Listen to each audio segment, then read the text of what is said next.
দলীয় সরকার ক্ষমতায় আসার আগেই জুলাই সনদকে আইনি ভিত্তি দেওয়া যৌক্তিক বলে মনে করে জামায়াত। দলটির নেতারা জুলাই ঘোষণায় বাদ পড়া বিষয়গুলোকে অন্তর্ভুক্ত করে আরও সংশোধনেরও দাবি জানান। বৃহস্পতিবার বিকেলে জাতীয় প্রেস ক্লাবে এক আলোচনা সভা অনুষ্ঠিত হয়। এতে বিভিন্ন শ্রেণী পেশার মানুষের পাশাপাশি জামায়াতের নেতৃবৃন্দ অংশ নেন। রাস্তায় বসিয়ে রেখে আমরা চেয়ারে বসে থাকি, এটা একটা জাতির উন্নতির কোন চিত্র হতে পারে না। দেশে নির্বাচনী পরিবেশ তৈরি হয়নি এমন মন্তব্য করে জামাত নেতাদের কেউ কেউ অভিযোগ করেন, থানা পুলিশ একটি রাজনৈতিক দলের কথা না শুনলে থানায় হামলা করে। এমন পরিস্থিতিতে তারা কিভাবে ভোট কেন্দ্রের নিরাপত্তা দেবে? সেই কারণগুলো হচ্ছে আমাদের শিক্ষিত জাতি, শিক্ষিত অঞ্চল, শিক্ষিত গোষ্ঠী, তারাই আমরা বক্তৃতা করছি। আমার কথা না শুনলে টিউনও থাকতে পারবেন না, আমার কথা না শুনলে ওসি থাকতে পারবেন না, এলাকা ছাড়তে হবে। আমার কথা না শুনলে আপনি ডিসিগিরি করতে পারবেন না।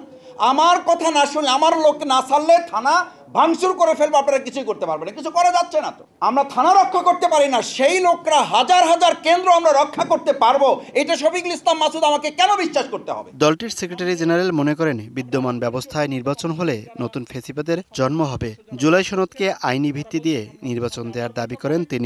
সব দলের ভিত্তিতে ঐক্যমত্য কমিশনের যে সংস্কারগুলোতে আমরা একমত হচ্ছি, এটাকে দিয়ে একটা জুলাই চার্টার সনদ বানানো হবে। সেটাও আইনে রূপান্তরিত করতে প্রয়োজনে আপনি গণভোট নেন, প্রয়োজনে অর্ডিন্যান্স জারি করেন, প্রয়োজনে এলএফও করে এই আইনের ভিত্তিতেই আগামী নির্বাচন হতে হবে। সরকার আসবে 2 বছর পরে, তারপরে এইসব কিছু মেরামত করবেন, এটা জাতির কাছে আস্থা তৈরি করছে না। দলের নায়েবে আমির অধ্যাপক মুজিবুর রহমান নির্বাচনের আগে গুম খুন, অর্থ পাচারকারীদের বিচার দাবি করেন। নির্বাচনের আগে বড় বড় ক্রিমিনাল যারা এই দেশের টাকাকে বিদেশে পাচার করেছে, যারা মানুষকে হত্যা করেছে, খুন করেছে, গুম করেছে, গোটা জাতির সাথে বিশ্বাসঘাতকতা করে বাংলাদেশের স্বাধীনতা প্রতিবেশীর হাতে তুলে দিয়েছে, তাদের আগে বিচার করা দরকার ছিল। দেশে আধুনিক ও যুগোপযোগী শিক্ষা ব্যবস্থা গড়ে তুলতে আরও জোরালো ভূমিকা রাখার তাগিদ দেন জামায়াত নেতারা।